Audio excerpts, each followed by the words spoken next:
In this episode, let's look at what worked and what we could do better next time. First, we chose the right time of year. Sure, we had some rainy days and some days that were cold with ice up in the passes, but generally the weather was good, sunny skies, and more days with tailwinds than headwinds. Second, we made the right decision when we broke the whole Cross USA thing into 3 pieces. One long 6-week trip would have worn us out. 3 weeks gave us enough time to get into a groove, but kept us from getting really tired of the whole thing. Third, we picked the right clothes. We both generally wore everything that we had brought, either for on or off the bike, and we were able to stay comfortable in all weather, and we kept our outfits clean. Fourth, we made a good call with the no camping thing. Although it would have given us some flexibility on our overnights, we would have been carrying too much stuff, and I think we got better night's sleep in the hotels. Fifth, our route was good. While it was far from perfect, the roads were mostly decent. We followed the Adventure Cycling Association routes, primarily the Lewis and Clark and Transamerican, with some assistance from ridewithgps.com. This website gives you heat maps of popular cycling options, plus all of the Google detail like businesses and street views. We used Ride with GPS to build our routes, and then we exported them to the GPSs on our bikes, and they gave us turn-by-turn navigation. Sixth, we had a plan, and it was documented. I had everything in this spreadsheet, which we could get to from our phones or iPads. It had routes, distances, how much climbing for each day, where we were staying each night, phone numbers for those hotels, confirmation numbers, websites, everything. We also had alternatives if something came up. Seventh, we brought the right bikes. Other than the bad bottom bracket, my bike Jolly was a champ. It was sprightly, it handled well, it carried everything nicely, it had very few problems. And Carol, of course, loved Pepe.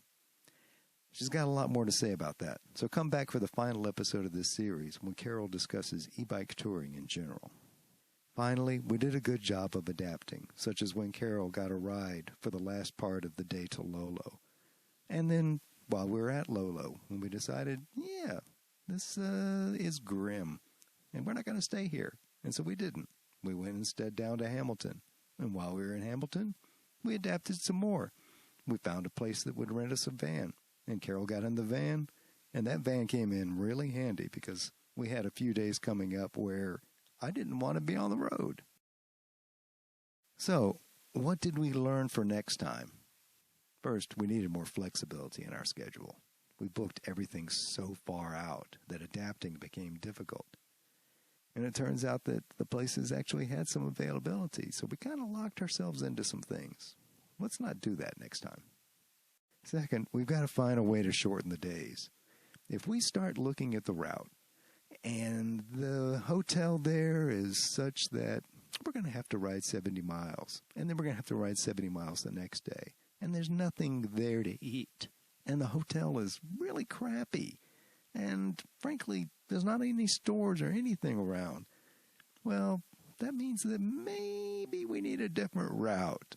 So we're just going to have to be a little bit more flexible and a little bit more inventive with our routes. Third, obviously, have some spares. I should have had at least one quick link, but we needed to have a plan to fix Carol's panniers or to replace them. Shorter days and more flexibility would have helped there, particularly if we had said, well, let's stick around here for a couple of days and wait for FedEx to deliver us a new bag. Fourth, we've got to know in advance what the road is really like. If it's chunky gravel, let's just not plan to ride on it for a couple of 100 miles. If it's crazy busy, find a way around, or ride it at a time when it's not so busy. Fifth, we've got to practice certain things and do the legwork. Carol wished that she had practiced changing the battery on her bike, and I wish that I had ridden some more miles so that I would have avoided walking some of those hills in the first few days.